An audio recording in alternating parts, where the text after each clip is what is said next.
People sucking, people fucking, a man's gaping asshole. Every day. One line off of Yeat's album. Pick it right now. Pick it right the now. new one. But for me, it's just with the Taliban. just him saying big body brrr. I'm so glad that song made the album. The one with the bopper. I think it's the first song. Yeah. I need another bopper, a bopper. And then someone was like, he really heated up, he really charged up that B. Yeah. That was nuts. His lips like vibrated on a frequency that's like just not perceptible by most humans. Yeah. Yeah, folks, welcome to this episode. We are going to start by reviewing a seminal classic already. Yep. The album Two Alive by none other than the scribe, the bard of our time, Mr. Yeatles. The bard. Yeah.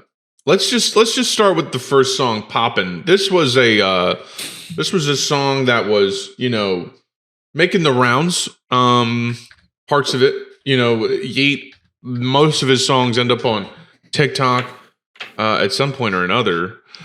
And like this one, he starts and says, "Feel like Osama to us because we blow up like a bomb." Yeah, roll him like a filter. Yeah, then smoke him like a bong. Phew. So to me, that says it's sort of a political line, that one. But I do love how much he references the Taliban and Osama bin Laden. Really, mostly just to reference being how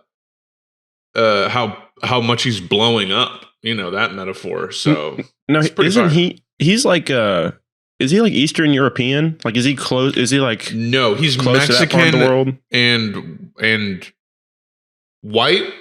Trish goes, he's white. He's white. Trish yelled, he's white from the other room. How did she hear me? Did she hear me? She knows what we're talking about. She's a great listener. He's Mexican? Yeah, no. But you said Eastern European. So white. I thought he was half like Eastern European, and that's where he came from. I think he's like half Albanian, half Mexican, or some shit like that. So maybe you're right. Okay.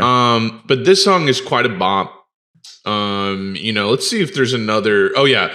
I told my bitch I need a topper, a bopper. I pulled up in the slam, I chopped it up like helicopter. I mean, that's one of the best lines. Everyone loves that. He did it. He did that. Yeah. He ate. He really did ate. Yeat ate. He date ate.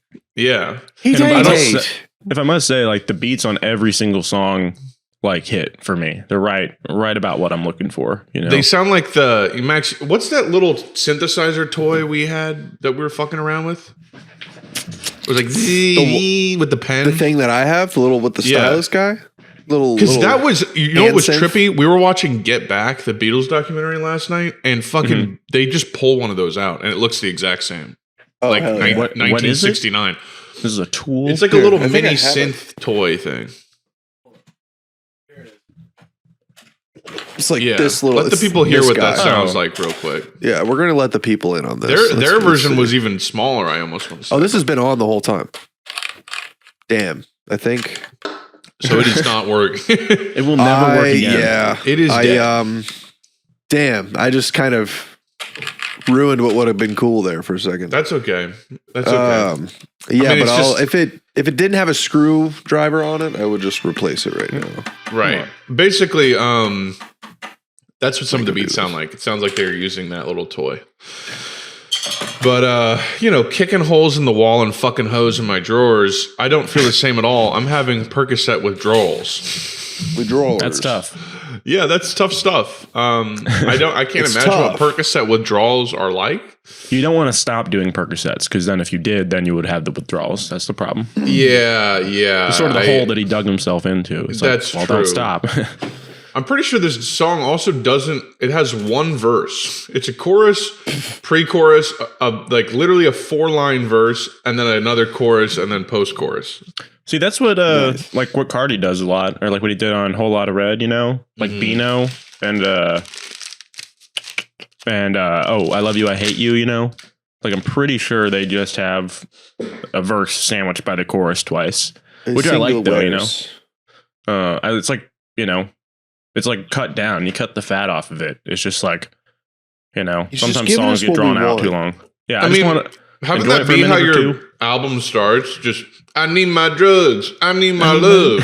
Yeah. Bitches pulling up. They suck us up. Yeah. I'm in that chunker, baby. Yeah, come show me love. I don't fuck with nobody, little bitch. I show you none. I mean, pretty hard.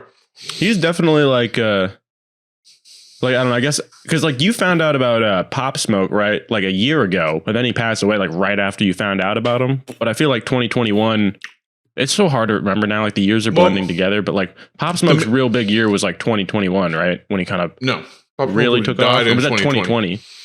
Oh, it was, okay, so it's 2 years ago. Yeah, it's Pop like blended Smoke, together. I got into Pop Smoke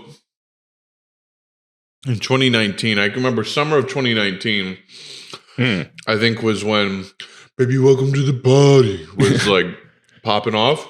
I'm off the Molly the Xandaline as well. Yeah. Thanks, Tony. Thank you for that. Hey, he said it and he got away with it. You know? I'm leaving it in, so you said it too. If you've ever enjoyed that song, you're equally as guilty. Yeah, and then like 2020, I can remember being really hungover at a kickoff, a sales kickoff in New Orleans. Mm-hmm. Oh yeah, and I was going to the literal pharmacy to get like Tylenol, and I played Christopher Walken. Where I think it's like, what is city outside? That song. Mm-hmm, yeah. And yeah, I just remember getting really into him after that because it was like it scratched an itch for me right then. But yeah, no, I do worry that Yeet has such feverish kind of energy right now that could all dissipate really quickly. Mm-hmm. So I wish him well. Like I really wish him nothing but health. It'd be kind of like are you saying like in terms of his popularity? Like no, like he's so good. He's not DaBaby. DaBaby, every DaBaby song is just mid. Every DaBaby song's been like great. Like the first couple awesome DaBaby songs were just like really solid mid. That's all it is. This shit is exceptional. Like Pop Smoke is exceptional, where it's its own genre just by doing his music. It's his own genre. Yeet is his own genre, for real. I would agree, and I don't want to compare the two because like I like Yeet way more, but there was like a fever pitch for, or like whatever you call it, for DaBaby. But I feel like during the pandemic a lot, or like, but no one's copying DaBaby's style. He didn't like create a genre. That's what's funny. It's like no one wants to make a "Let's go." Back in the mail, I'm gone. Like no one wants to make songs like that. It is weird, like that was, but like that got that style. Like he does have a distinct voice and a distinct sound, but it's like too pigeonholed, and like I don't know, like he pigeonholed himself. Wears thin after a while, and it's he's just also not a very interesting person. He doesn't have much interesting things to say. He's not funny. He doesn't say like shit that's like, oh shit, I didn't expect him to say that. Like there's none of that. Baby, that's gonna fuck the babysitter. It's like. It's like, all right. He also is like, hard, though, dude. 4 foot 1 inch, and like thinks he's the coolest, hardest motherfucker on planet Earth.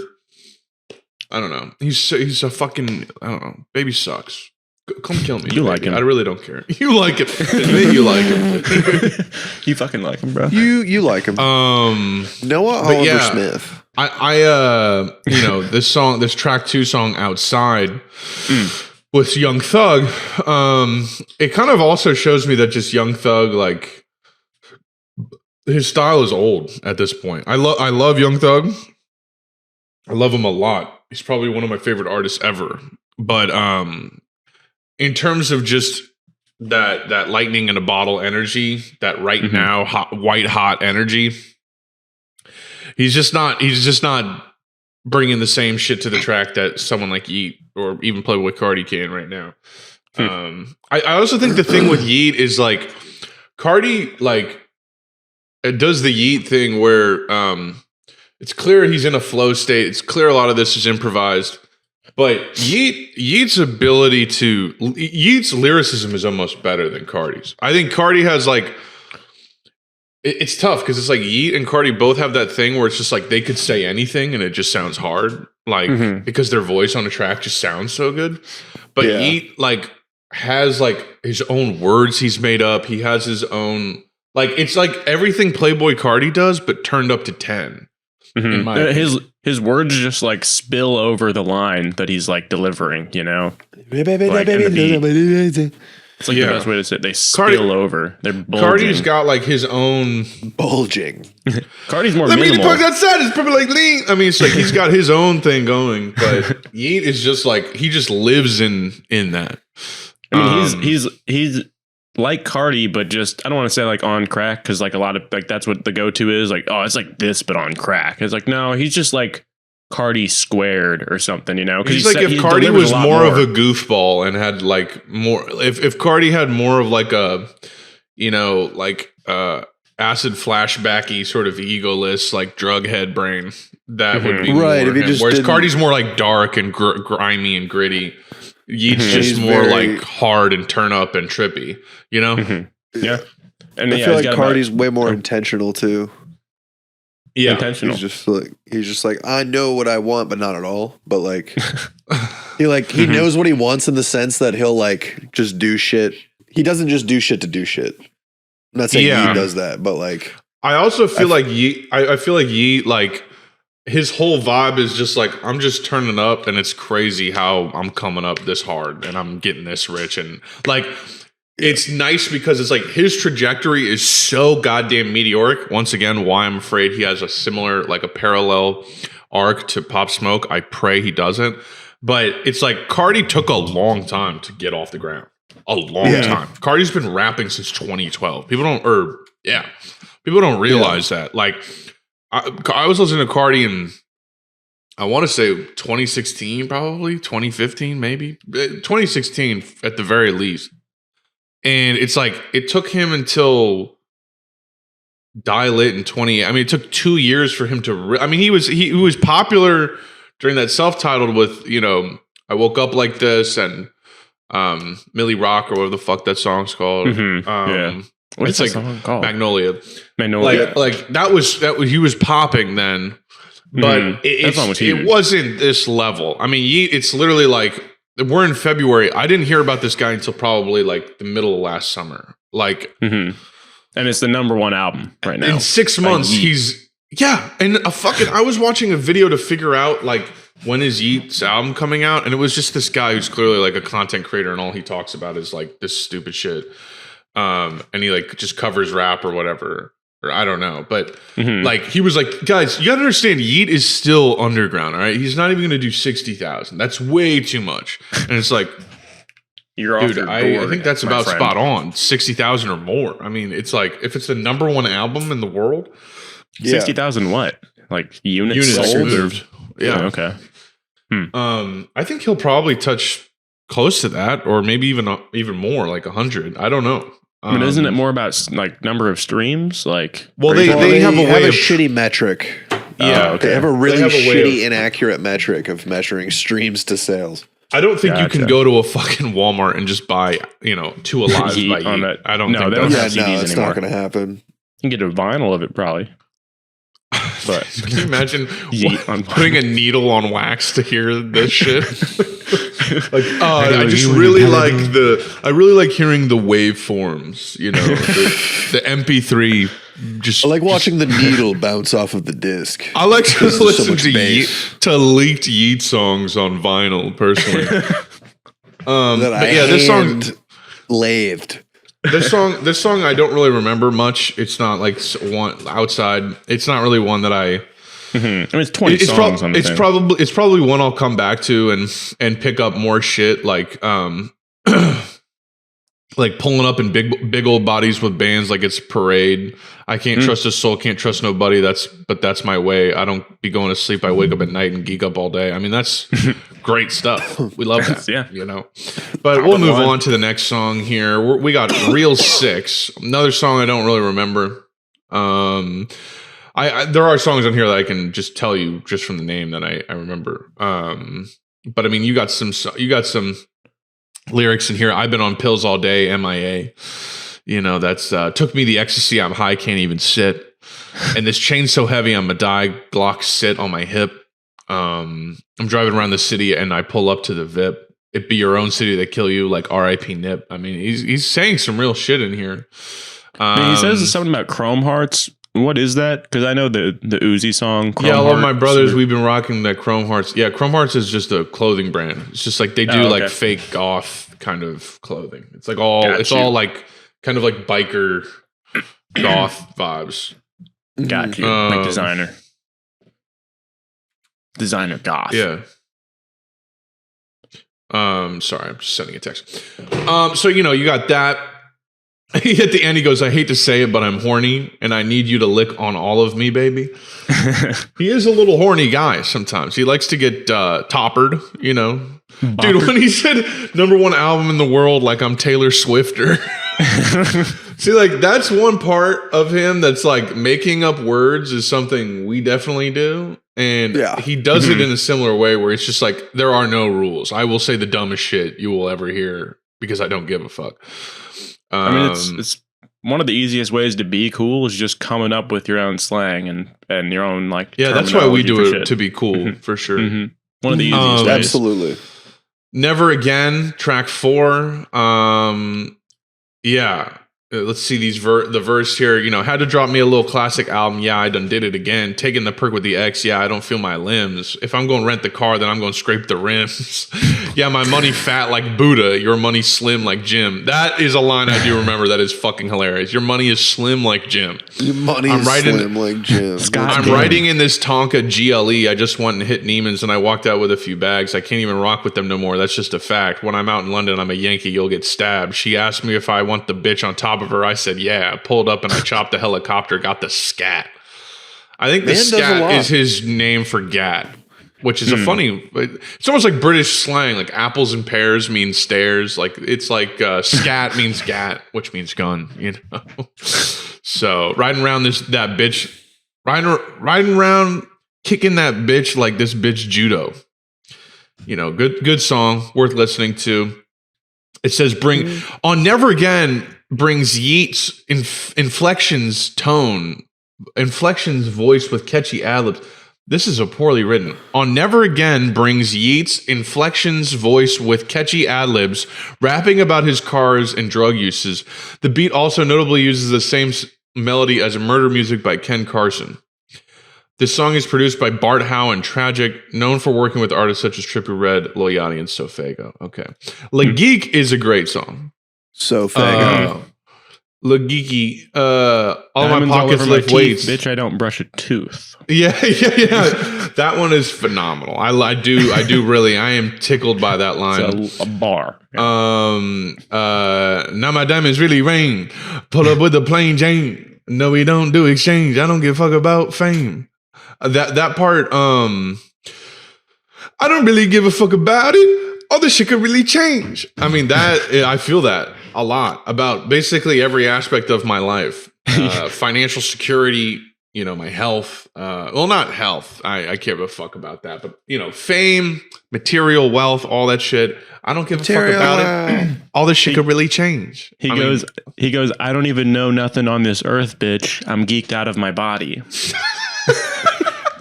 I'm geeked out of my body. Yeah, honey, I'm geeked out of my body. Hey, mom, I'm geeked out of my body. Can you come help? Yeah, man.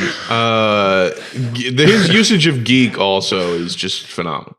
Being geeked out of his body, it's phenomenal. All my demons talk to me. Who else could I explain? He says that 3 times. Who else could I explain? You know, I love how he says, "All my pockets lift weights. All my pockets in the gym every day." Like that metaphor of your pockets getting big, either because they're fat or because they're bulky from lifting weights. Yeah, we love that. You know, you need to be on Molly to come up with that. Yeah, you have to be on Molly. You have to be off them beans. We got Rax, which is the next song. Rax Got Me. This one I don't really remember. I know it's a good one. I've been high as a plane. How you gonna say I'm a plane?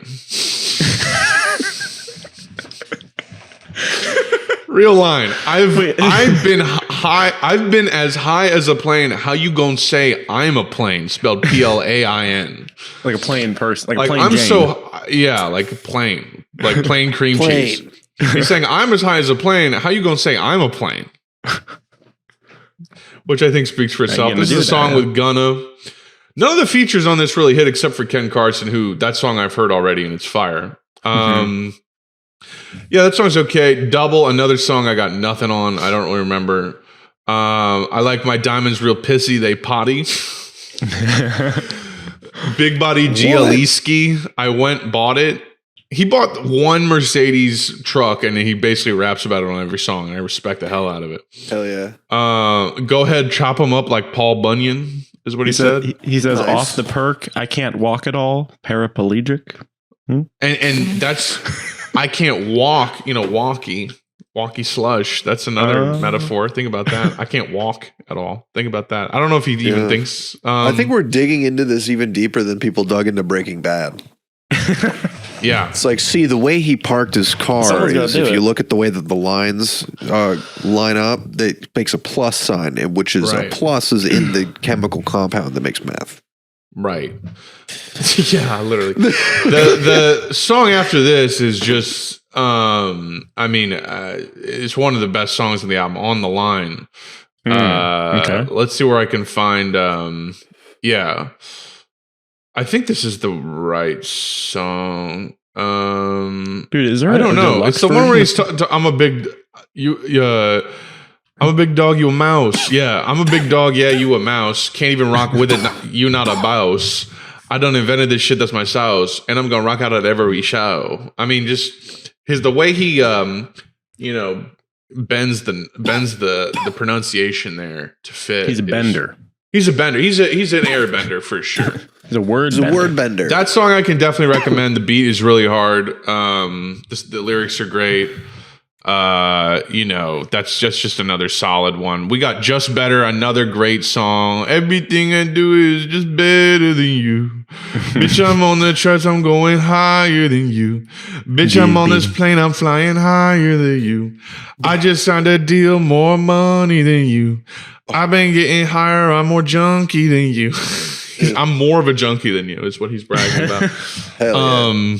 I'm way more addicted. There than is some you are. song, it's a leak that he's like, woke up every day and then I went to the junkie. It's like, I woke up in the morning and I just got straight to the junkie. It's like he calls lean or Percocets junkie, which I respect. That song is really hard. And then just the bells throughout all this album, just that will never not sound hard. The bell, it's like the same bell EQ'd the same way with the same delay effects every fucking time. And it's just like dung, dung, dung, dung, dung. Yeah. I mean, shit is hard. I don't really give a fuck about it. All this shit could really change. Okay, then we got Jump. Got nothing on this one. Woke up on Took Me an X. Feel like the warden. I took me some. Yeah, I don't remember this. Jump at the end. Don't remember that one as much. Don't Lie. Don't remember this one as much either. No, you can't fuck with the mob. No, you can't fuck with the gods. See your broke ass in your hometown. See your ass working a job. I love when he advises people to get a job. You should be thinking about it. What is that one line from the one? You should that be getting showed a me? job, and you should be thinking about it. It's from probably my favorite song by him, which is called Bobster. Yeah, like an unreleased Bobster. one that's only on like a YouTube video or something. Yeah, that one's great. Don't Lie is a fun song. Now, Rollin' is a crazy song because that's the one where he's like, big body stizzer, the Benz of the big body Lambo, that bitch about to brrr. I mean, he says so much shit in that. Yeah, I just pulled up like a Yankee in London. You might shank you, the bitch about to brrr. Wait, he said, yeah, I just pulled up like a Yankee in London. Might shank you, the bitch about to brrr. I'm about to slice you. I'm about to dice you. It's not nice you. Put you inside of a bag and fill it with rice sitting at lights. I mean, it's just like, I don't even know. then fill it with rice. I don't know. Is rice money? He's filling his bag with money. Who can say? Well, what is rice like a term for? I like how he literally says, beans? "Time for me to go up. I'm about to explode. I'm about to expose you, Osama bin Laden, my bro." He says, "Osama bin Laden, my bro." I'm tight with Osama. Yeah. Yeah. And then the genius annotation here is Osama bin Laden, twizzy for real. Holy shit, I'm taking a screenshot of this. That's fucking hilarious. I'm looking at the same thing. I'm throwing it up on the screen right now for folks at home watching. That is a hoot and a holler. Okay, I have to say. It's funny stuff. I have a whole Yeet folder on my computer now just to save some of this content. It's a cultural... Just for thoughts and opinions. Just for thoughts and fan just art. to journal about them and, Just to journal about it. I love how this is a 21-year-old child that I'm like, dude, he's a goth. And I'm 27. This line is hilarious. We heard you still live with your parents. You a fucking bum. All my pockets filled with money, bitch, they fucking schmunked. Which I don't even know what schmunked means. My first baby gonna be named Schmunky. That's what the genius annotation says. I mean, this guy's on a considerable amount of narcotics and drugs, yes. He's better for it. Next song is Taliban, which any song named Taliban, if it's not hard, then just don't put it out. And he did not fail here. Pretty hard song. And we just been high all day. We only been speaking them facts, and y'all like to lie all day. We really been getting them racks, and y'all like to hide all day. These bitches really love us. No cappers. It's a good one. No cappers.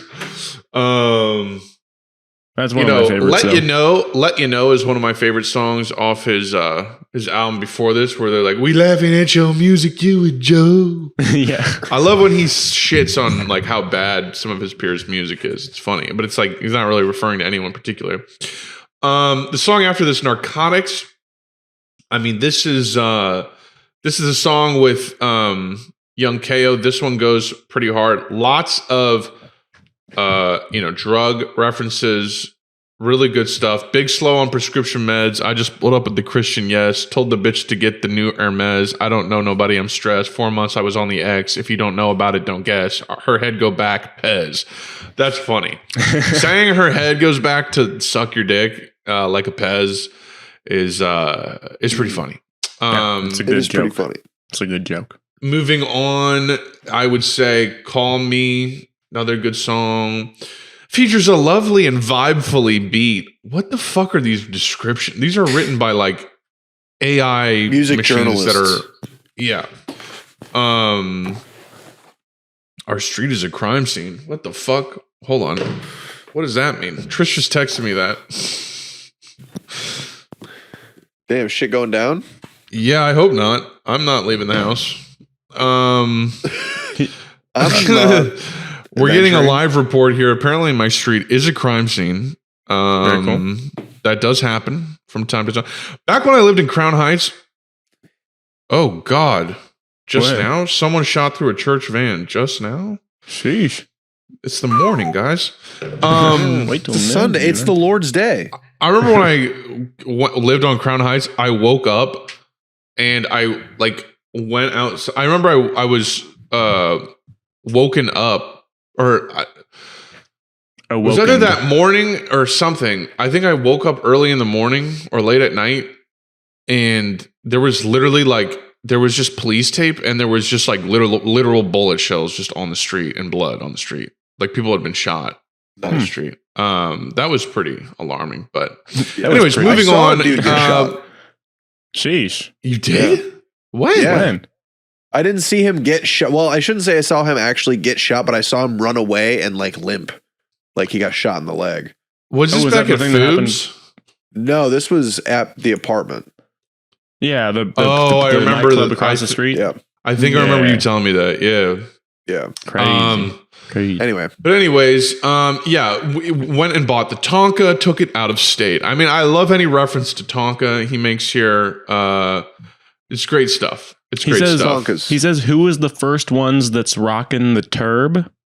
And apparently he says this is a reference to the turban that he uses. He wears a turban. Which a turban to eat is literally any cloth he decides to wrap around his head, which I respect.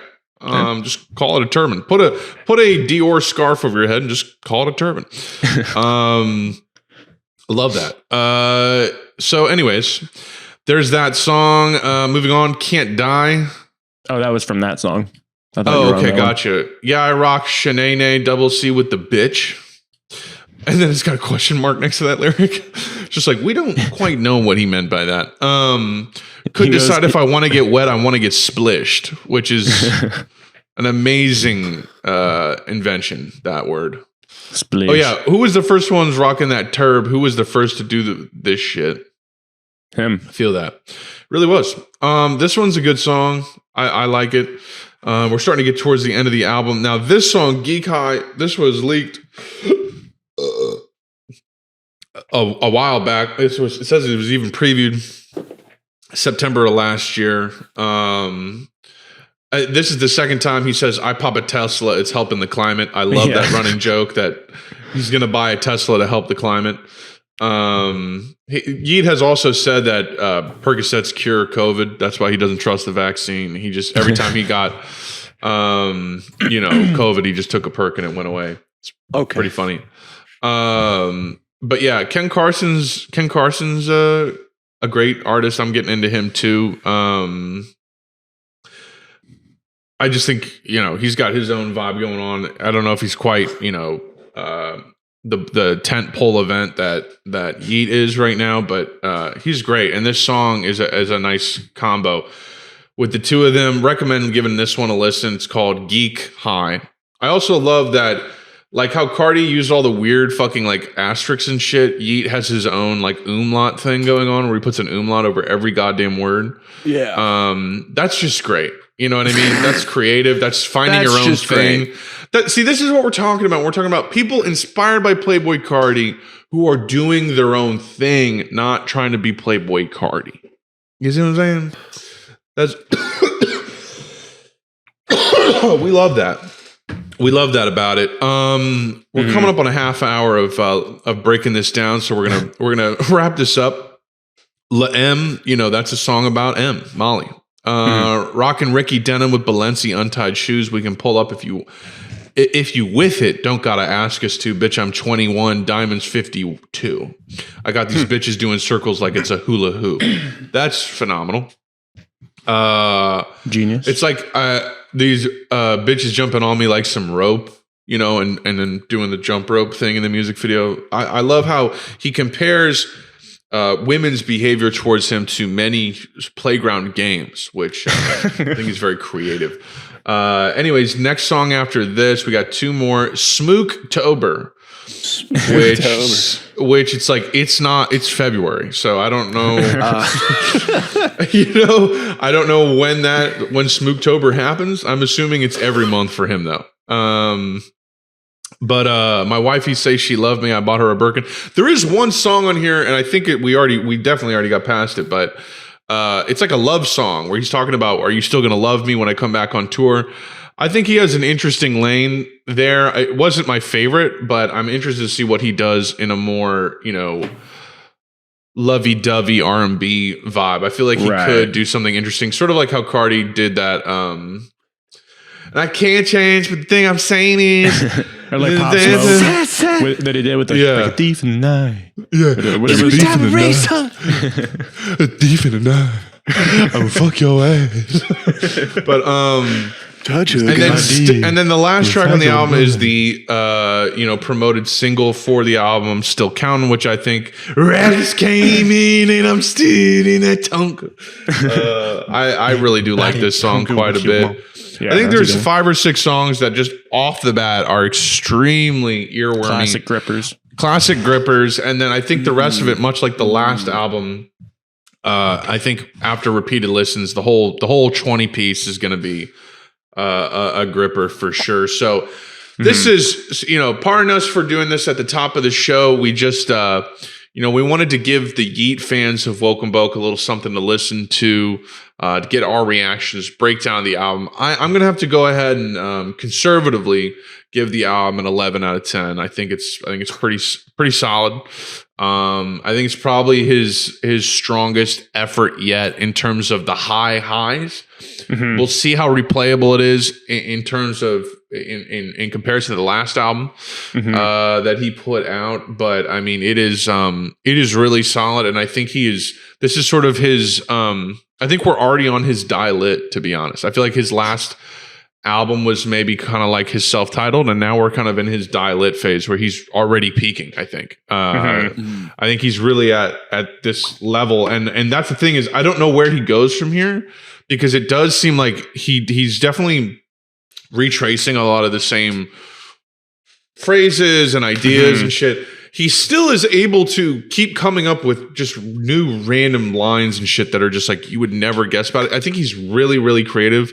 So I'm not worried. I don't think his shit will get stale for a very long time.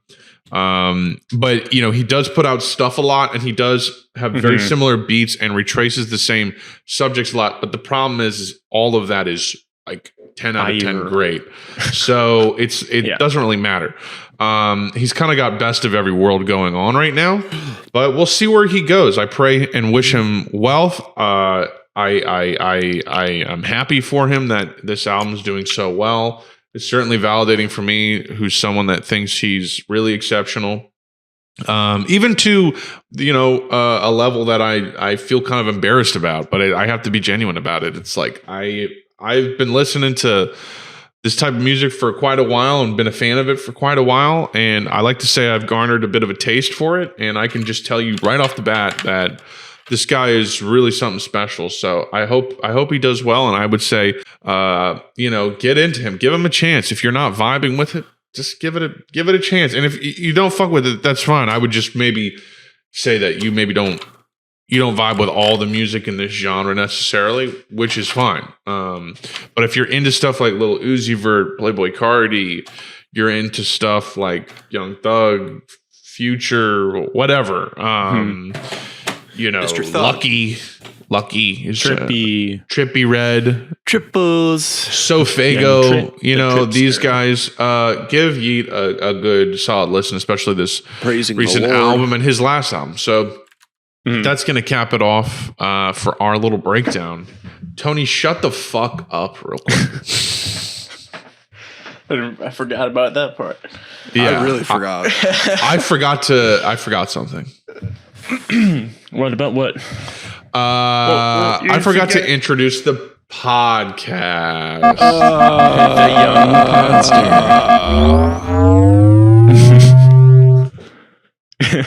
Connor. I've been talking so much I haven't even smoked my Delta 8 yet, that says something. You went off. Big mistake. Listen, ladies and gentlemen, it is indubitably maybe the afternoon, maybe the morning, probably not, but Monday, February 21st, 2022. Welcome to another episode of Woke and Boke. Boom. Episode 127 to be exact. I am your host, 1/3 of your host, Connor Boyd. You may know me from TikTok. You may know me from that also, as well as TikTok. But yeah, I'm just kidding. Maybe Twitter, maybe Instagram, maybe something else. Who the fuck knows? I am joined, as always, by literally my best friends from the great gateway to the West St. Louis, Missouri. First and foremost, we have the extremely fucking handsome, smart, and very helpful. I have to say, Max, you have that gene where you are a helpful motherfucker, and if there's a problem, you are like restless until it gets solved. And I think that's an exceptional quality that you have. Max Sansa is on the show today. Thank you, Tony. I'm very good to use. Thank you, Tony. You come in handy when I need you. Thanks, Tony. Yeah, You're exactly. useless. How about that? You have no use. So maybe useful's not that bad. Wow. Maybe useful's not Maybe that take bad. that back because it really hurt. Actually, Hey, maybe actually retract the statement, please. Maybe you should undo Less- what you said because words hurt. Yeah, maybe Control Z that one. All right. Oh Yo, my God. Max, how the fuck are you doing, pal? Your room looks vibed out like a motherfucker. I'm good, man. like a literal mug. I just sent a really nice little tweet there to the Zoom group. I was trying to send a photograph, but the photo wouldn't load, so I'm sending you a link to the photo Photocard. instead. It is In the pretty Zoom important, chat? though. Yeah, it's in the Zoom chat. Okay, let's go ahead and take a look at this. But I would say just kind of peep that, and see if you agree. Yeah, I'd basically agree. Yeah. Yeah. Uh-huh. You're Yeah. gonna go ahead and save this in the project folder so that the audience can see it as well. What is this shit Absolutely. where you save images on Twitter and it saves as a GIF? What the fuck is GIFy. that? Like, does That's- anyone want a JFIF file? I don't think so. What even is that? I thought you were talking about gifs. Beats my dick, bro. GIF. But anyways, I'm good. the more important thing is that you're doing well, you're vibing. Uh-huh. You seem to be And, doing better than you've been doing recently, than Yeah. other times, so that's good.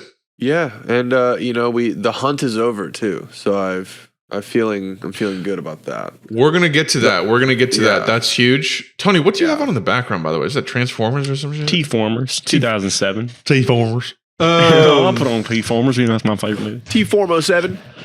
Also joining us today is the Goober, the Gobbler, and the Goobler, the silliest man on Woke and Boke by far. A ladies' man, definitely a ladies' man. Handsome guy, swell guy. Has helped me out. Has been very useful to me. That's the only reason I keep him around since we're on that vibe. Tony Harrop is on the show today. Tony, how the fucking shit balls are you, man? How they working with the Taliban? I'm good though. I'm doing great. I'm good though. And good and well and fine. That's phenomenal. That's Yeah. really good to hear. It's good. Happy It's for good. you. I'm That's glad. a great thing to hear. to Yeah, hear we're about chilling it. here. Usually our show doesn't start with a half-hour breakdown of an album. I can tell you that. If it Usually was, he doesn't put out an album. So. he doesn't put out an album every week. And also, I wish that we could just play these songs, but it's like we're not the Joe Budden podcast. We can't really do that shit. Nah. Though that used to be clearance. my big appeal to that was that they would go through albums and go through a bunch of the good tracks. But yeah, usually just every week we get together, we talk about, shit that we're interested in, video games, movies, TV shows, music, even current events, internet shit, whatever the case may be. We get together. We've known each other for so fucking long. We love each other and we just want to hang every week. So we invite you to join us and chill and do the same. You can subscribe to us on YouTube as well as Spotify. You can follow us there, Apple Podcasts and Google Podcasts as well. We have a Discord you can join.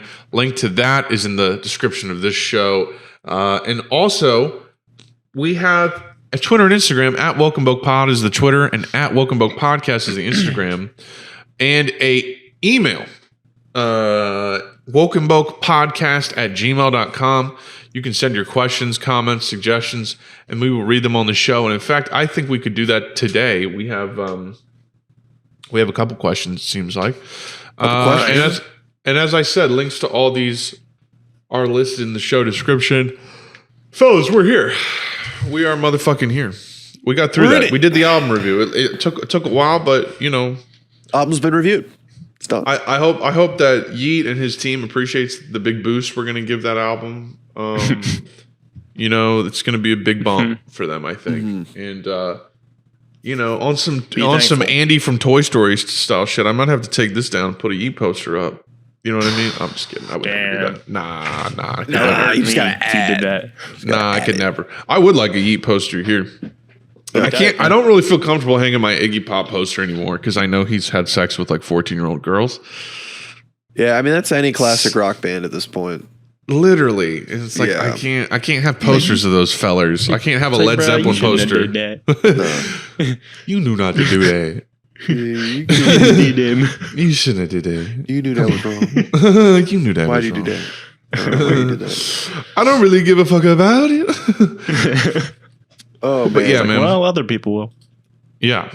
Oh, this scene is classic, Tony. The fucking really sand give a fuck transformer. Oh yeah, they're running from the store. Oh, Dude, that 100%. movie was so fucking. The first Transformer, like no one.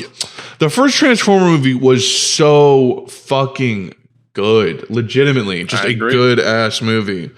Dude, yeah, this scene's fine. They like bring in the AC 130 and he's like, use 405 shells, bring the rain. And it's just like, and then the Scorpion's just like, I don't know. It's just everything that I wanted when I was like 11, you know?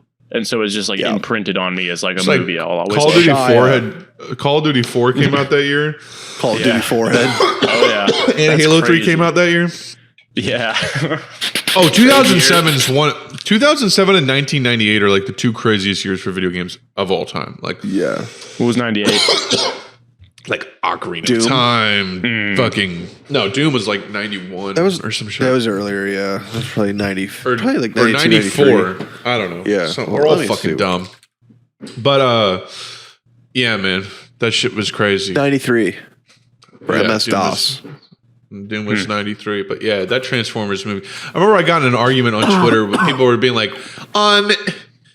Marvel movies are a way bigger deal than fucking Transformers. And it's like, dude, none of this shit would be around without Transformers. None of this shit. Like Transformers was a playbook of how to make, like Jared said it really well. It was like Lord of the Rings, Harry Potter, Spider-Man. They like showed how to make these like IPs into blockbusters, and then Transformers proved that you don't have to do it like you don't have to make them very good. They can be successful without making them very good.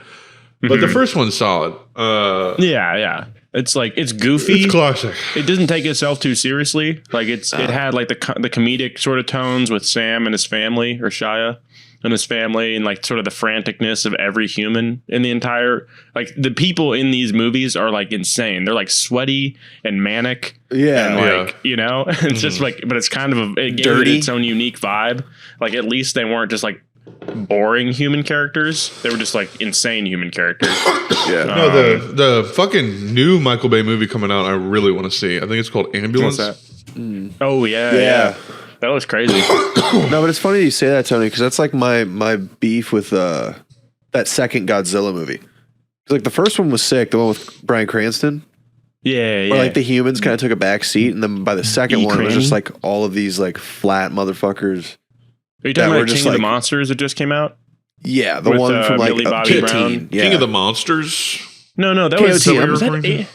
it was That an was 18. Man, was that? That was like 2018, That's crazy. 2019. We're Because Skull Island was like 2020. I'm like mixing them up now, because then there was Godzilla versus. That's what I'm thinking. I saw it more recently, but yeah, there was just the second Godzilla. King of the one. Monsters was 2019. Yeah. We've definitely had this conversation before. Is what's funny. Mixing them up, because Millie Bobby Brown was in like. Is she in like? Had been in 3 now of them? I don't even remember. I'm like 2 of mixing them. them up, but 2 of I them. think. But if I don't know. yeah, because we talked about Mecha Godzilla. It's like I just know what Mecha Godzilla. That's right, because it was the Mecha Godzilla. Mega Godzilla. But fucking Godzilla versus Kong she was in. Yeah, That's the one I'm This is thinking. That was the most recent. Fucking hilarious. Paul Anyway. Dano couldn't sleep while filming The Batman due to playing a terrifying Riddler. And someone goes, "Man slept like a baby during 12 Years a Slave, though." Like that is fucking hysterical and so true. Someone also made a tweet that was like, "I can't wait for." Let me see if I can find it. It was quote tweeting that same. Oh yeah. Just one time I would love for an actor playing a Batman villain to say, "It was fine. I'm a grown man. I acted. I got paid lots of money. I bought a new make house." believe. Like, yeah, I literally just like went, "Ooh," during a movie. It's not like I had to be pretend. on addicted to fucking pills to fucking pull off a spooky Batman character. Like, shit is hilarious. Dude, I did see that it like won or it got like a certification or whatever that the only other superhero movie to get it was Joker, but it's like films that achieve, some sort of artistic merit in filmmaking. So apparently, it's going to be like, not your run of the mill. Is it the same director as Joker? No. Or is it like what were you saying about Joker in regards to this Batman movie? That's the only other superhero related movie that's gotten this certification to where it's like a movie that achieves just any sort of merit in filmmaking. What certification? Or like artistic. I don't know. I forget what it's called. Let me look it up real quick. This was directed by Matt Reeves, who did Cloverfield, and then he did War 4 and Dawn of Planet of the Apes. Yeah. I mean, this movie could be pretty hard. I'm not gonna lie. I'm wary of the 3-hour time limit. Yeah, I'm wary of the 3-hour time limit, but I'm definitely seeing this shit for sure. Yeah, I'm just gonna take an Eddie for that one. It's an AMC artisan film. What is that? AMC artisan film. AMC award? Like I give a shit. That not means AMC like this movie theater. I think it's like why would it not be the AMC movie theater? It's a different AMC. There's no other AMC. No, or is it like AMC? It's the family that owns the franchised movie. Or is it AMC like channel? No. Okay, no, it is like AMC, the company. I thought it was like American Movie. Is that what AMC Cinema stands Association? For? Yeah, I thought it was like AMC stands for American Movie Channel, and is then it? Okay. fucking something like that. Amilster Blamenstein. Why is Joe Budden trending? What did he do? What have you done, Joseph? What have you done? Well, let's see what other films are under this AMC Artisan Films. Man. AMC Artisan Films. Come on, there we go. I don't know. I don't much care about the award, to be honest. You like it? Yeah, but I'm just saying, like it. I regardless of what how important that award is, like at least it implies that this movie is like kind of like the Joker, and not that I loved the Joker. I know a lot of people did, but at least it's like I don't know. It'll feel like a movie that has its own tone, which is what all the superhero movies lack now. Yeah. To where they feel like the exact same, where the non-action parts are the sort of like quippy, lighthearted. Sort of banter that doesn't feel like there's any stakes or anything serious happening, and then you have the big, whatever CGI like fight fest and stuff, and it's like those are fun, but like obviously tiresome. And for Batman, I don't want that. I want it to be like a fucking dark ass, gritty like detective film. I just hope they don't get so far up their ass that like making dark movies is like their jam, because it kind of already is. Yeah, but like kind of already DC's. They're like DC. Sorry, we didn't mean Zack Snyder gritty. We mean Matt Reeves gritty. It's just like See, that's what I think DC, like they're not pigeonholed into being what Marvel is, which is like it has to be like pretty low stakes, family friendly, nothing that crazy can happen. Whereas like the Peacemaker show that I was just watching, like people are getting their brains blown out. Like it's like I mean Suicide Squad was actually gory. Yeah, like the new one. Mm-hmm. Dude, in Peacemaker, dude literally like blows a old lady's head off with a shotgun from like 5 feet away, and he just splatters. I'm like, Jesus Christ. That shows a corrosion in our society. Yeah, Peacemaker. It's a disease. Yeah, dude. No, I enjoyed it. It was like a C+, B-, but like that's good compared to the Marvel ones that have come out. Like those have almost all of them been dog shit besides WandaVision, which had some cool like sort of concepts of matching different TV styles. WandaVision throughout the decades was cool, but it was like very forgettable. You could just it was cool until it wasn't. They botched the ending, which makes me not care that much about rewatching it. Just like how shit. She becomes like a Halloween Town witch, and like I mean, and then that was like I thought the two visions fighting each other were that was sick. That was cool. Was and like when he's talking to himself about like that ship analogy, to where it's like if a ship is replaced like one piece by one piece, and eventually it's a completely different, like every single piece is different. Is it the same ship type thing? And he like related that to himself, and it was really trippy. So I liked that, but the way they made like magic and witches and stuff, it was just like they were like blasting Kool-Aid at each other, like red energy beams.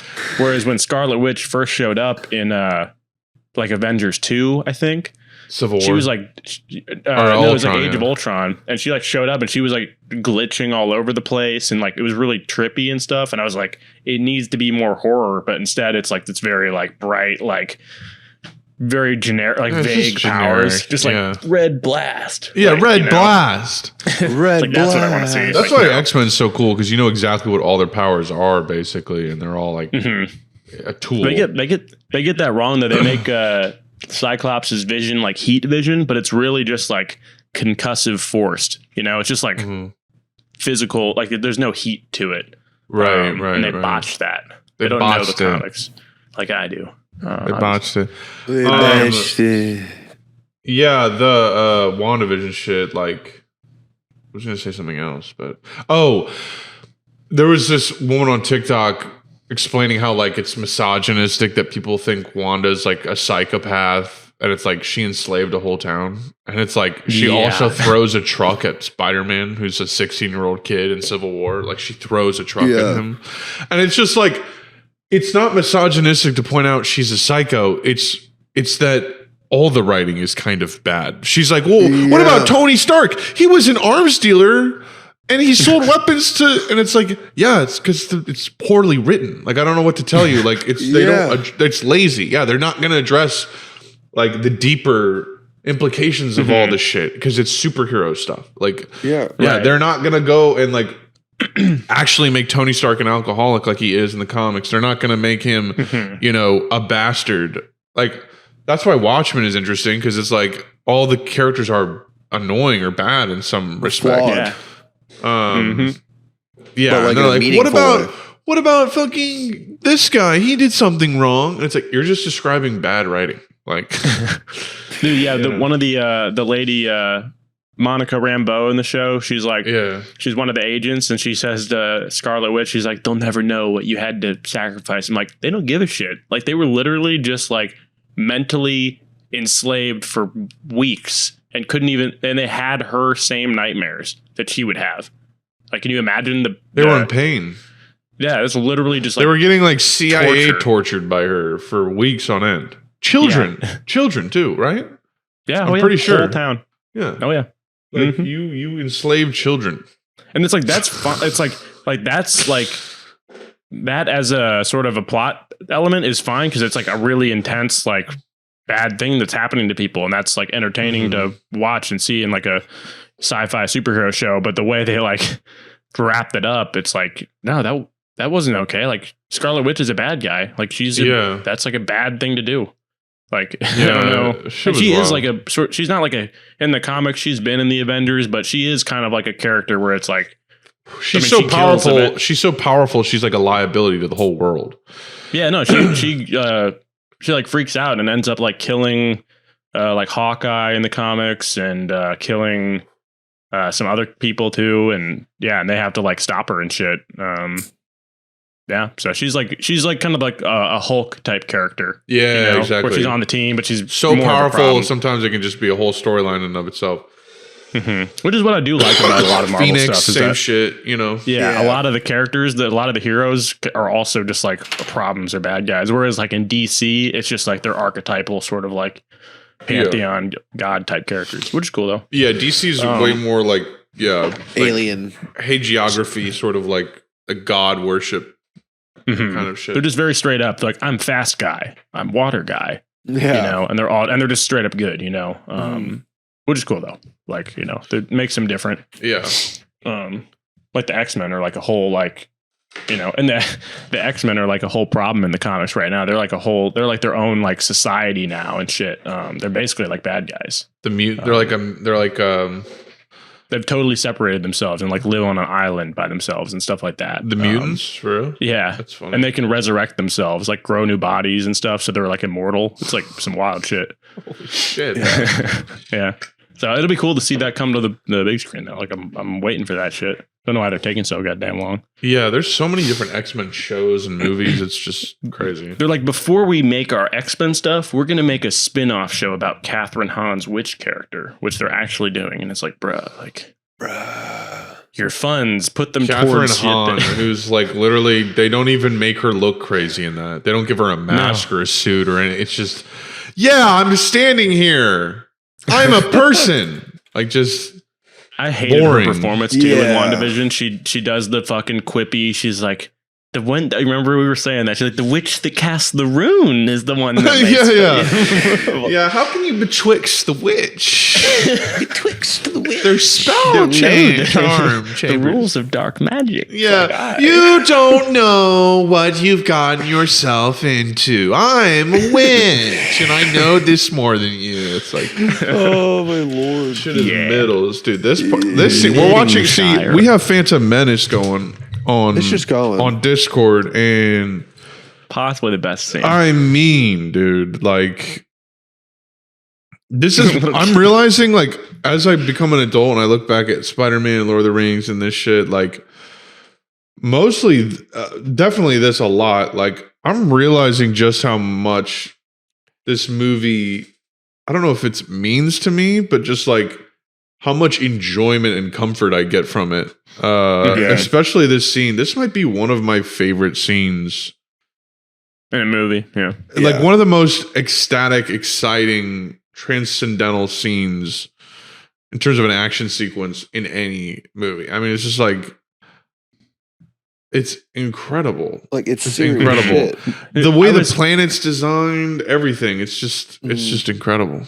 Same way with this scene is how I feel about the train scene in Spider-Man 2, you know? Like they literally have failed to match anything even close to that in terms of like intensity and like I don't know. Like I've in any Spider-Man movie that's come out after that, you know, when he's just like Intensity and stopping passion. a literal train by himself with his webs and his arms and shit. Right. Like, yeah, I don't know.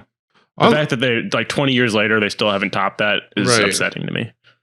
I love the prequel trilogy, man. More than ever. Like I just realized, like just throwing on Phantom Menace, 2 hours long. Then you can throw on Clone Wars, 2 hours long. Then you can throw on Revenge of the Sith, 2 hours long. And then if you feel like it, you can just rip the whole thing over again. Just throw it back to Phantom Menace. By the time you're through Revenge of the Sith, you're like, let's start from the beginning again. Let's start from the beginning again. It's and then you fall asleep yeah, dude. by the It's funny. I was thinking. thinking like what movies kind of like fall into that category for me, like the prequel trilogies, the Lord of the Rings trilogy, Spider-Man 1 and 2, and even 3 as like a good bad movie, which kind of like these are like, like Attack of the Clones, like, people rip the shit out of that, but like it's still like goated Yeah. Yeah, man. throughout all time, Batman Begins and Dark Knight 2 are in that. Just like movies from the 2000s to like maybe early 2010s that I think are just, solidified as classics, Inception. Inception's think of funny what because else. like I don't rewatch that Mhm. at all. But I I'd should. rewatch it. But I should. Yeah. I like that. Dude, the movie. fucking soundtrack is maybe my favorite soundtrack of any movie. Yeah, the movie's crazy. They need to put Inception piano. back in theaters. That would be a fun one. That's why I want to watch Tenet.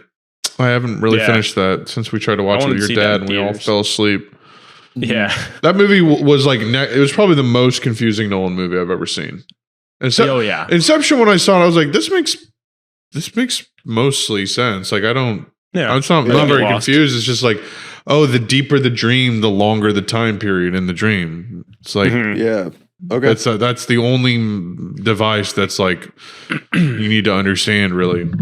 That's it. Yeah, and with Tenet, it was like they were adding all these fucking plot elements of like, oh, you got to go see this guy to get this artwork from this guy. I was like, what is even like, why? Like, what is Right. happening? The like And they introduced all crimey sort of like scenes though, like the heisty scenes were cool though.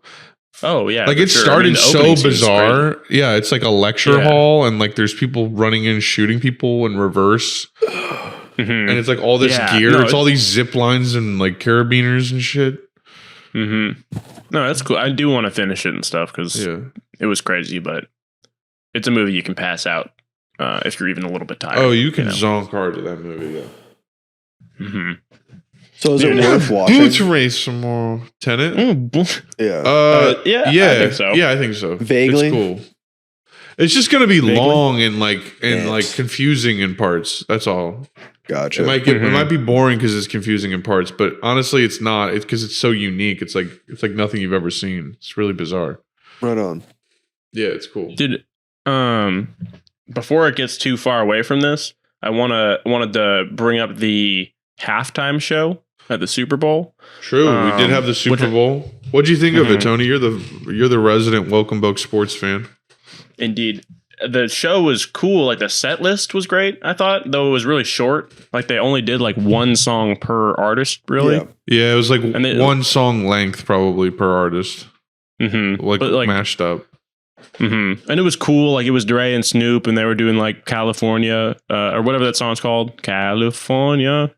No sad party. California Love. And that's in the brand new LA Stadium. So it was like kind of cool in that aspect. But the physical like set though was just this long white sort of structure with like 5 rooms in it. So it was like a neighborhood. It was like a neighborhood that was like, yeah, kind of. Or it was like I thought it was like trailers, and I thought Eminem was about to do like 2 trailer park girls around, like that kind of shit, because I thought it was trailers. No, but it was like that's what it was. But it was like 5 separate rooms that had their own vibe in each of them, but it didn't change at all the whole time. It was like static, like nothing. There was no production to it. It was literally. I mean, there was people moving around in it, but. Just, I don't know, I'm thinking back, like, Katy Perry was on, like, a fucking giant-ass, like, mechanical, like, lion that was, like, walking on this yeah, that was also, like, such a terrible halftime show, though. For sure, but, like, I was just expecting, like, some more spectacle, but it was more just, like, laid, like, when they did a wide shot. I feel like it was a choice for it to not be spectacle. I feel like I understood that, like, when it was happening. It was like, this is just iconic. Like, we're literally just at a party. Like, you don't need fucking dumb, like, lions and shit, light shows. Yeah. Like, even, I don't know, the Weeknd's one was, like, okay. I mean, he like runs around with a bunch of guys that look. I mean, looking back, seeing that all the people that performed this year, and then seeing that like the Weeknd got his own halftime show, it's like makes you really think. It's like, god damn. Right. They had Snoop, Dre, Eminem, Kendrick, Mary J. Blige, and 50 Cent. Yeah. I was like, wow, that's a shit ton. 50 Cent was like hanging upside down, like I guess he does in the music video for whichever song that was. But you could tell he had been hanging there for like 10 minutes because he was just like bloated with blood. He was just like, "Go, son, it's your birthday." Yeah, it was cool though. I was just thinking like. The whole set is only visible to half the stadium because the back is literally just like a white wall. So like, if you sat on half the stadium, like I guess you would just watch it on the monitor. Yeah, they're probably like playing it on the fat screen, but it's just but it's true. There definitely was one half of the stadium that would have been better to be on. Because like that's how it was for most of it. But it was also funny when people were like, dude, Snoop Dogg was smoking a blunt in the stadium. It's like, dude, he'll smoke a blunt at the United Nations. Like, the guy does not care. He does not, like, he will get away with it. No one is going to sue Snoop Dogg over some shit like that. Like, I was expecting him to be smoking weed on stage during it on television. Like, why not? Right. He was doing them a favor by being like, by like hiding. Yeah. He's like, I better like for the kids, don't want to. For the kids. Shit's about to be legal anyway. Dude, one more thing that I saw during the Super Bowl was a trailer for this new show called Bel Air. Oh yeah, which is literally going to be. It's like if the Fresh Prince of Bel Air was Game of Thrones. It's like a drama about the Fresh Prince. And like, it's like you're going to live with your uncle, the king of Bel Air in the Western Territories. And then, he's like, I will defend my throne. Yeah. I don't know. Like, they're running out of ideas, but like, I don't know why. That shit just made me crack up when I saw the trailer. I had heard about that coming for a while, but I had not. It took me by surprise. Funny. I was like, what? I was like. And Carlton's like a fucking asshole. Like he's just like an asshole. He's like, hey, Will. Or like, I don't even know what he said, but he was just like, I'm rich and gay. You couldn't tell. Couldn't tell I'm a rich gay guy. I'm a rich gay guy. Hey, honey. I'm a rich gay guy. So if you don't want to lose the money, you should be a rich gay guy too. Yeah. I'm Scott Jimmer. I'm Scott Jim. Scotty Jimbo. If you want to know something, honey, I'm Scott Jim. Scott Jim. Scotty Jimbo. Am I Ryan Reynolds playing Deadpool, or am I Scott Jim? You've got to figure that one out. You did get a switch. J-Bone Scott Jim Free Guy. Yeah, J-Bone honey. Scott Free Jim. Of course Snoop Dogg was smoking a blunt before the halftime show. Skim That's what he does. I'm Scott Jim. Yeah, Oh my we're God, that's crazy. Scott Jim. Oh my Christ.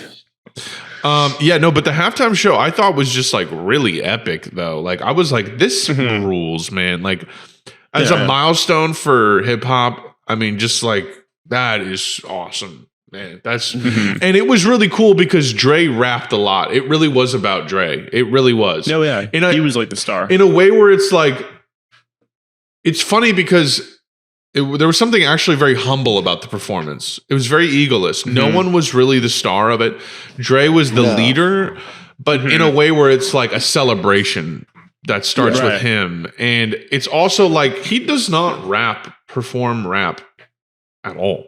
Like anymore. Right. Like you don't see him rap live. So having him rap some of his most famous bars like on television with Snoop Dogg right next to him after all these years is just really crazy. Now that because Snoop owns Death Row.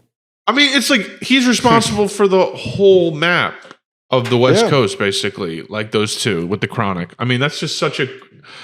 Anyone who gets into hip hop, that's the first album you ever listen to is that or 36 Chambers or Nas Illmatic. Those are the first albums you listen to when you're getting into hip hop. And it's incredible. And, you know, it was cool that Eminem just did his song, you know, just the most famous one. You know, 50 Cent did his most famous songs. Kendrick did his most famous songs, you know. They chose a weird one for Kendrick. They did Good Kid, Mad City, which is like every other word had to be like bleeped out. You know? Yeah. Like, bend down. Where you from? Gentlemen. Fuck who you know. Where you Fellas. From my friends. My fellow homie, dude. And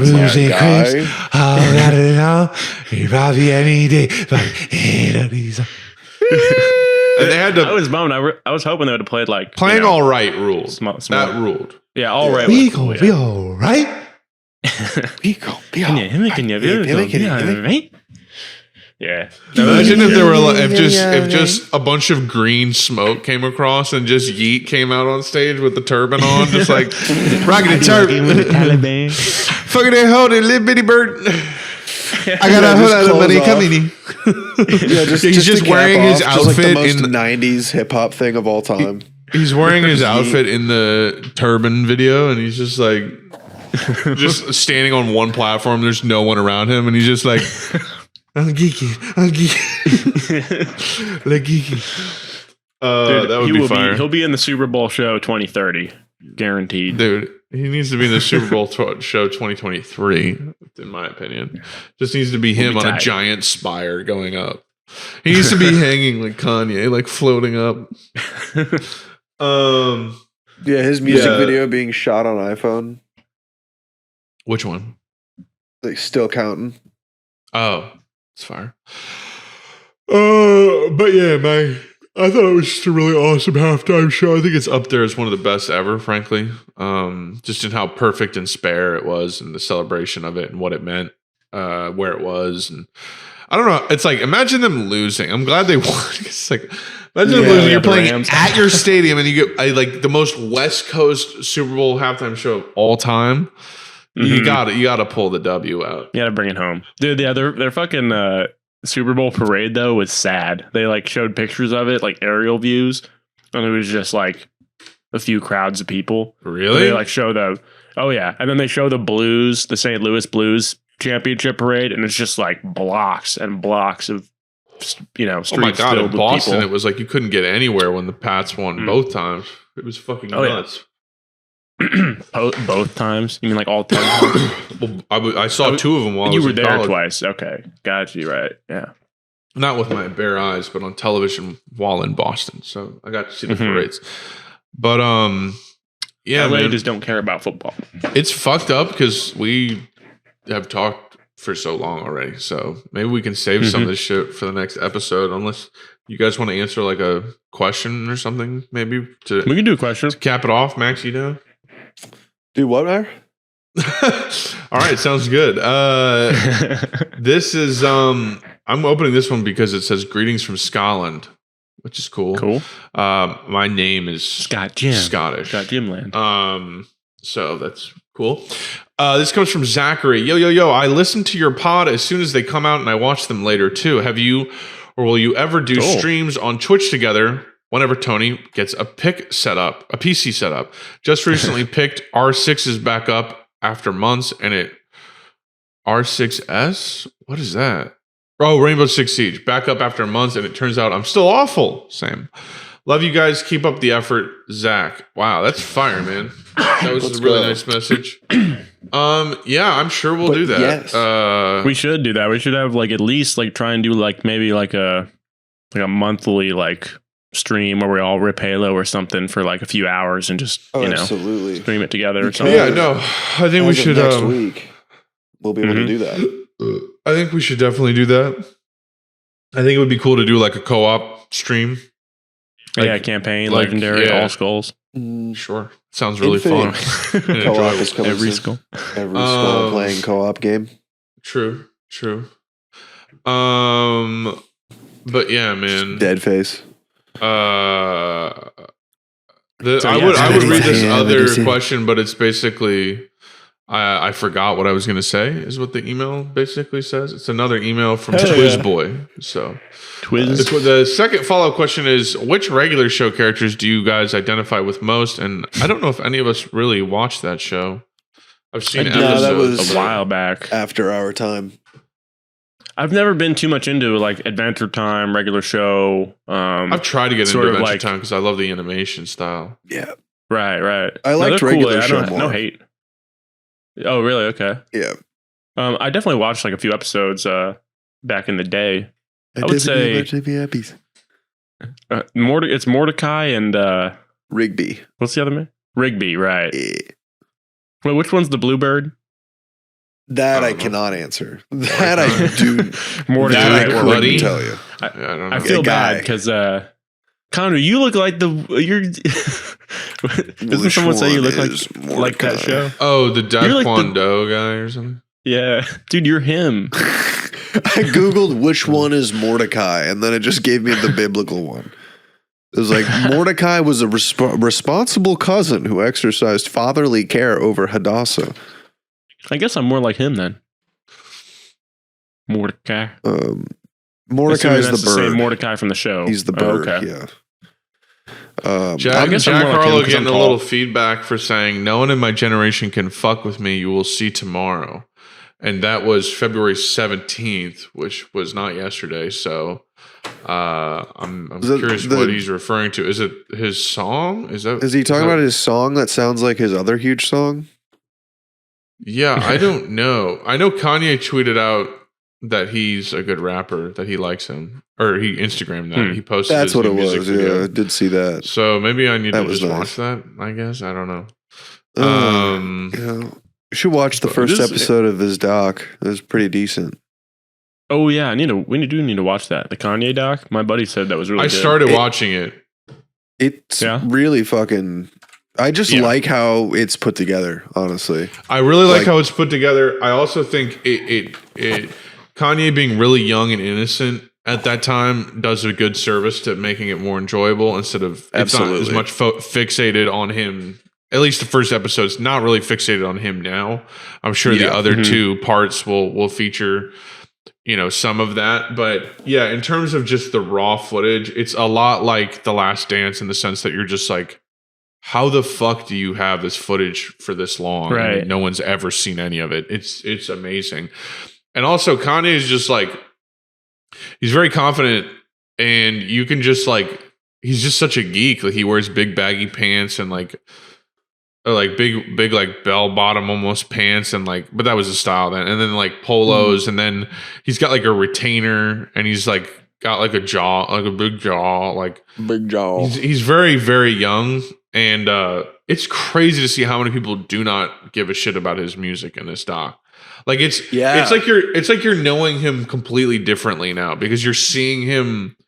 You get like how his mind works almost by watching it. You like get where he's coming from. But it doesn't make anything that he's done recently better. It just makes it more sad, honestly. So, Yeah, no, it kind of shows you just where he came from, and like I don't know how it kind of poisoned him in a way. but it also like it's what he makes wanted sense. in a way. It makes sense. It makes you realize how old he is. One and two, it makes sense like that his style of doing shit actually when he started was the same as it is now in terms of trying to get attention and force people to take him seriously and pay attention to him, and he's going to force his way into stardom and success. And like he goes into Rockefeller Records, he produces songs on the Blueprint, the Jay-Z album, and like Kanye was making a lot of money before he ever was famous making beats. Yeah, I mean, he was on so many crazy songs. He was making like $50,000 a beat, he said. He was like, I went from making $500 a beat to like $50,000 a beat. Because it's also a time period where like you can't just do that. Like it's just like not it's not a thing where you can just make one's a just beat. cooking up on Pro Tools.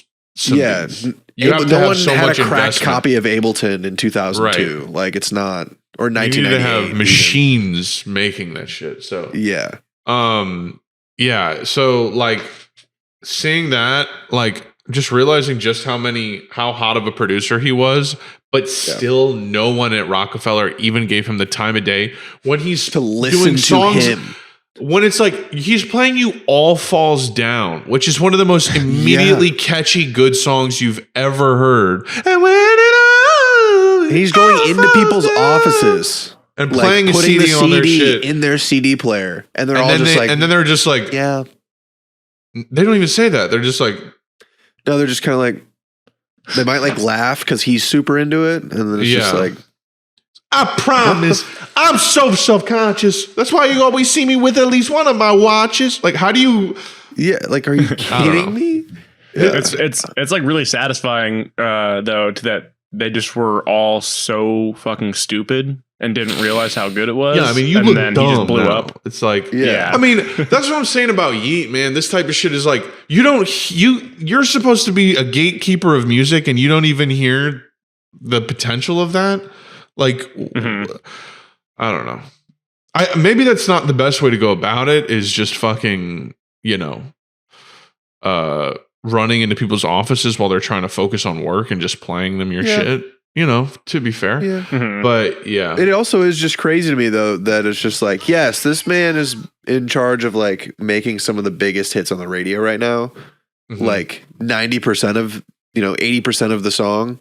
And then it's like, we just don't want to hear you rap over the best beats that you have. Yeah. That like, you make and tailor for your own songs. You literally make your own beats and then you save the best ones. And I don't want to hear them. I want to hear the B-sides that you sold to Jay-Z. I don't want to hear your best beats. Right.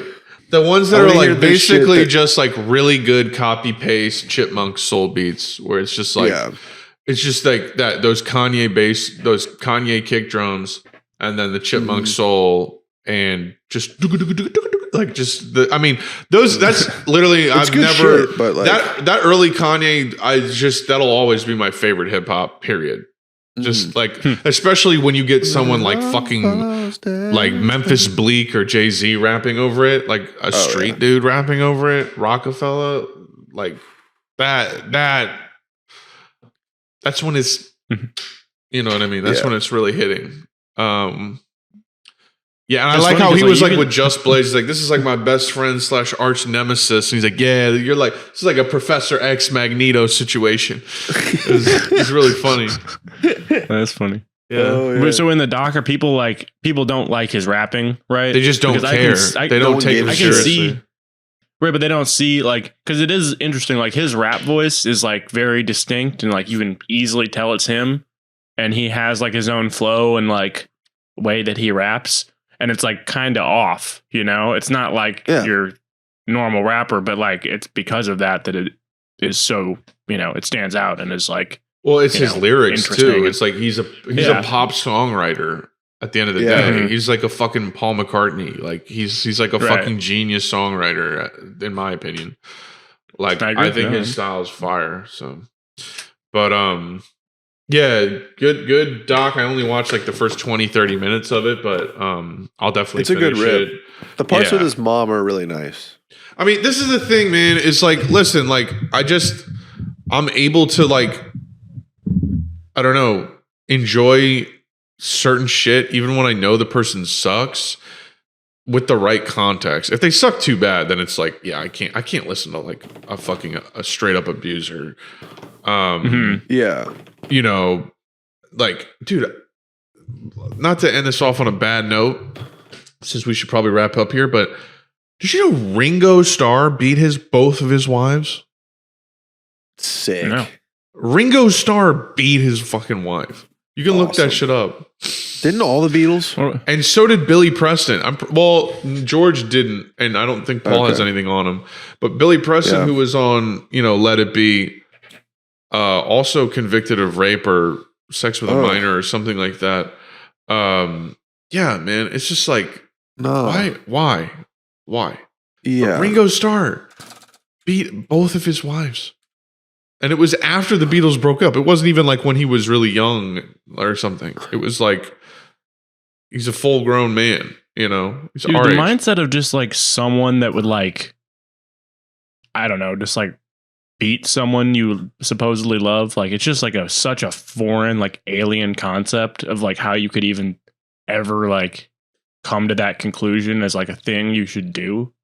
Yeah, It's just like I don't know. I don't want to laugh about it, but it's just like I don't know. It's like just I can get pretty verbally wild. upset. It's never needed to right. escalate. Like, I need to hurt you because like It's like, what the hell, man?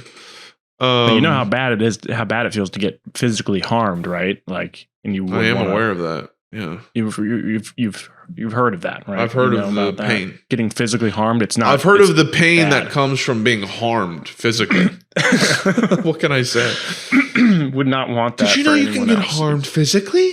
Yeah, I'm Scott Jimmers. I'll harm you physically. Yeah.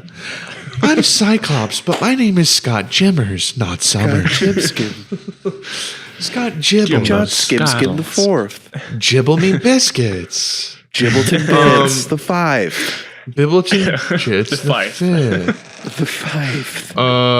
Yeah, man, but listen, we're chilling, we're chatting. Billing. It was a good epi, We appreciate Oh, y'all great for epi. listening. Sorry about that half-hour Yeep album breakdown, but Sorry about Sorry about it. We're not though. I had to switch the Yeah, sides. I get it. All of my diamonds flawless and big. Look at the size. I think that's what he says. That I'm might be my favorite. in LA, but the sun don't stop. Yeah, it's good. I ain't a company right up the line. Yeah. Apparently Anthony Fantano's chiming in on Yeet now, and he has like a mid reaction to it. It's like, dude, I can't fucking imagine any fucking one on planet Earth I would care less about their opinion on this subject than Anthony goddamn Melantano. I do not give a fuck what Yeet's melodies are sporadic and syncopated. And it is these really driving tones that really wash over you. It's like, dude, I don't care about your over-analysis of bullshit. He's going to review that. Fantano, mate. It's the number one album, so I'm sure we'll see a review, and I will watch it And because I'm curious what. If he gives it anything less than an 8, he's a fucking moron. Sorry. I don't know. I feel like it'll get at least a 7. No, it'll get a 7 at most. It's gonna get a 5. I guarantee you, it'll get a 5 or less. I guarantee you. Is it up? Anthony Fantano is highly predictable when it comes to these things, and when he's not, it's literally just for views. Like giving Lil Pump a 7. Right. Come on, you fucking gave 7. Like That gave Lil tape was Pump a hard. 7 and Damn a 7 too. Yeah, what Right, is Lil Pump doing now? Absolutely Right, nothing. yeah. Absolutely. Is it possible to dick fall off harder? Yeah, could you literally Wildy Coyote running over the cliff and then holding up a help me sign right before he to the ground. That's how hard Lil Pump fell off. And Smoke Perp. Brutal. Bro, imagine getting Gucci face tattoos and shit, and then it's like, oh, clout rap is dumb. 2 years later, we're over it. And it's like, if only I could have obviously predicted that this would happen.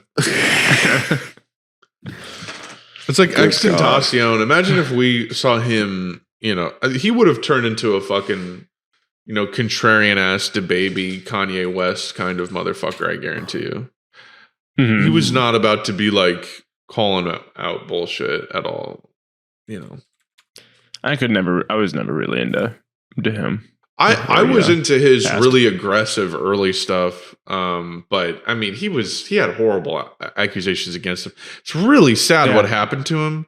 I mean, no one should die at 18. That was really fucking sad, and just fucked up.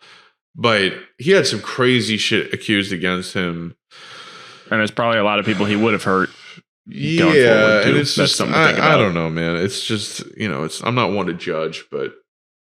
No, we don't know about his life because he could have had a hard upbringing that molded him into that, Yeah, I mean, your actions you have to account for, but certainly. But I mean, what a horrible accusation to be had. I think he was accused of beating his girlfriend's stomach in and killing her child or some shit. Yeah, so Jesus that's not lit. No, so yeah. Pray that we never hear anything like that about Yeet.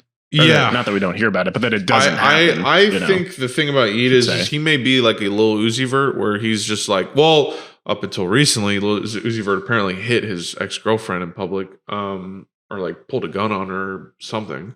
Oh, did something fucking nuts, which wasn't cool at all. And I have since kind of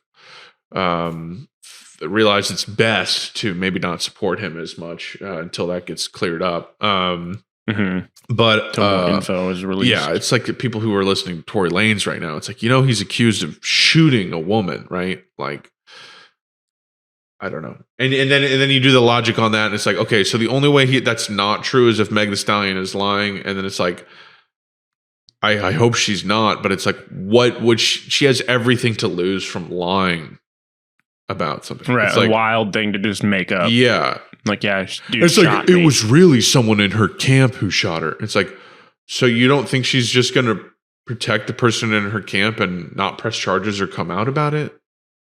Right. She's going to try and use that as an opportunity. If she doesn't care, then she would. It's like, that doesn't make any sense. If it was someone in her group that shot her, why the fuck is she? What motive does she have? Anyways, sorry. Wow, we made it through all of Phantom Menace, believe it or not. Insane. Wow. The Phantom Many. Well, this is the last half hour. Before the final battle, of course. They think their brains so big. Maybe we saw being friends. We saw no light in Abu. We saw no light in Abu. Jaja, you are in big doo-doo this time. Fate. Fate.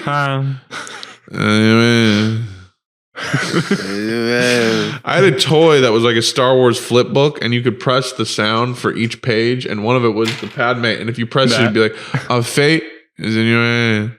And my dad and I always made fun of it. It's like, fate is in your hand. Is in your ass. Our feet is in your ass. Our feet is in your ass. Our feet is in your ass. Maybe you, sir, put your feet in my ass. Me, sir, no like to lick goo.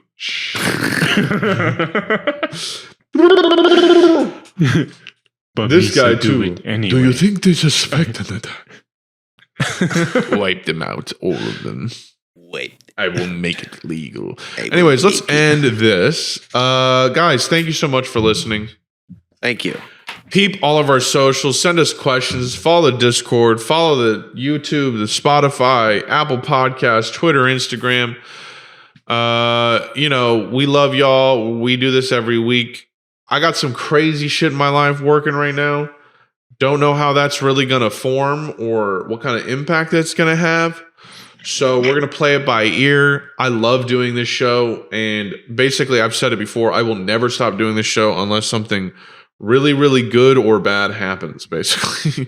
I will always have time for the show. And even in the really, really good scenario, I see it still being something that I can manage. Maybe we get help of some kind, but I think no matter what, we are going to keep doing this. And maybe, you know what, like maybe at the very worst, you know, we ever have to do, we just like do like a Twitch podcast. We just go live and hang out anyways. You know what I'm saying? Just have live chill sessions. Yeah. Some people do that for their podcasts. I watch a lot like that. If we ever get in a position where it's tough to put these out, but 127 weeks, you know, we're killing it. Jaded is coming soon. Jaded Form, the podcast. I'm excited to tell you guys more about that. I really feel like it's like a totally different thing than Woke and Boke. It does not occupy the same lane at all. So it's not like I'll be like on that and then not on the, you know, this is like my boys. This podcast is the emotional equivalent to me playing the Phantom Menace nearly every day for comfort. This is my comfort podcast. So it'll never go away. It's like, it's something I got to do. This is, you know, it's the church of Woke and Boke. But the last thing, if shit's going so good that you can't do it, we'll be okay with it. Like it's the church. That's the dude. It will be, and that'll almost guaranteed never happen unless I'm in fucking like Antarctica shooting a movie or something. You know what I mean? That's what I'm saying. It's like at that point, me and Max will be like, okay, it's best that you can't. Yeah, I mean, the thing is I want to make, you know, I realized in this process of making Jaded, which is, you know, it's not like, you know, I'm not going to talk about any details, but the idea is, you know, worker owned stuff. And that's how I feel. And I feel like Woke and Boke doesn't just have to be our thing. It can be these people that we've organized and massed together that are fans of this shit to also pop in and out and, you know, be an ecosystem in of itself. I feel like we can all build together something to support each other. You know what I mean? Yeah. And a resource. I like the Discord because it's like you can just call out, yo, anyone ever play this game or whatever? It's like, what if we did that, but it was for building creative stuff and, you know, making better infrastructure for ourselves? Like, what if we were able to, you know, make a production company that was just Woke and Boke, you know, productions, and it was like everyone involved has an equal kind of stake in it, and we build from there, and everyone can be involved. And, you know, so I say that to say, like, you know, if I ever have to not be on episodes, you know, Marcus, Ian, fucking JP, fucking other people in the Discord, they can hop on. And, you know, or we could imagine we had an episode with just 3 Woke and Boke fans just doing it. Like, that would just be fucking hilarious. So it's just, you know, all I'm saying is that's my mindset, and I'm trying to manifest this somewhat. Don't have the resources or the infrastructure for it yet. You know, we'll just see where we can build Jaded and see where we can get it. So, you know, it'll be cool, man. I'm excited. The show is this week. There's very few, if any, tickets left to go see that, but a link is in the description. If you are in Brooklyn and you want to come see me live, I will be live with Zach Fox, Udoye Travis, and Z, who is not known publicly, but is quite a character, quite a mind. That guy. So, you know, he's the one that really introduced me to a lot of these ideas and shit.